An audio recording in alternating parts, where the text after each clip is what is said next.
Avec 900 églises, 46 musées, 2000 fontaines et un nombre incalculable de ruines antiques, je serai un des 12 millions de visiteurs qui viennent arpenter Rome cette année.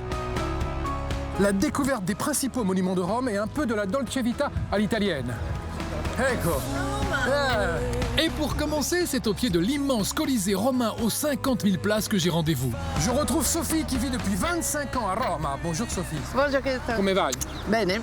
Alors tu m'as donné rendez-vous ici parce que là... Parce que c'est magnifique. Rome, c'est 7% du patrimoine artistique mondial. Alors, concentré dans une ville. Concentré dans une ville, voilà. Et comme le trafic est toujours très dense à Rome, c'est en scooter, comme deux vrais Romains, que Sophie m'embarque pour sa visite préférée. Nous passerons devant l'immense place Saint-Pierre pour aller admirer une autre place, la sublime Plaza Navona, qui a gardé les dimensions exactes du stade sur lequel elle fut bâtie à la Renaissance. Alors là, tu vois, c'est une façon très jolie et très poétique d'arriver sur la place Navone, qui est considérée comme une des plus belles places du monde. C'est ça qui fait de Rome vraiment la plus belle ville du monde, parce qu'il y a une richesse, tout est à foison. Tu vois, on passe du baroque à l'antique, en passant par la Renaissance, on arrive au XXe siècle. Tout est superposé, hein, tout s'offre à nous sans aucune retenue. Et on va de 1500 avant Jésus-Christ jusqu'à aujourd'hui. Et tu vois, ça en fait une ville vraiment unique au monde. Il n'y a aucune autre ville au monde qui a autant de richesse et autant d'histoire et autant de superposition de siècles et autant de merveilles.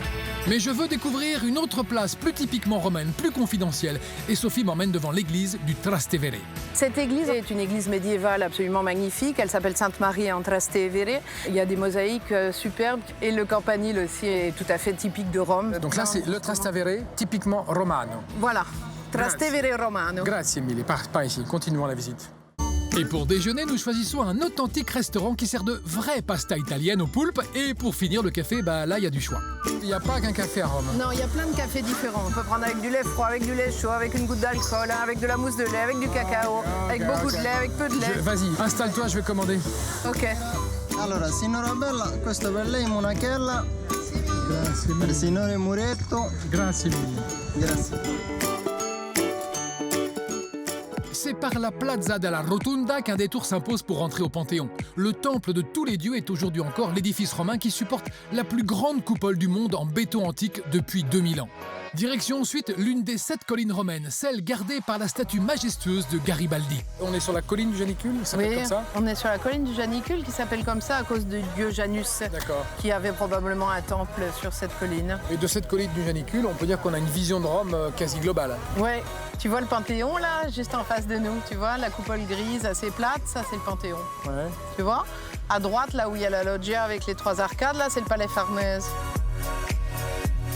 Bon, voilà, tout est dit sur Rome, je pense. On n'a jamais tout dit sur Rome, il y a tellement à dire sur Rome. Bien sûr, je plaisante. Enfin, ce périple romain s'achève par le jardin des orangers odorants sur la colline de l'Aventin. Depuis son belvédère en marbre blanc, on y admire une des plus belles vues de Rome à l'Éternel. Pour terminer en beauté, tu vois ta balade romaine. Ah ouais. Là, on sort du jardin des orangers. Ah, c'est beau. Tu vois, on a cette vue absolument extraordinaire. Génial. Où on voit plein de choses. On voit, tu vois, le Capitole, la tour des milices, la synagogue, la Villa Médicis, Saint-Pierre. Il y a toujours à Rome une belle vue quelque part. Il y a toujours à Rome une belle vue. C'est incroyable. Oui. Merci de cette visite romaine, Sophie. Merci à toi. Ciao Bella, à la Ciao. prochaine. C'était mon voyage à Rome. Salut, bye bye.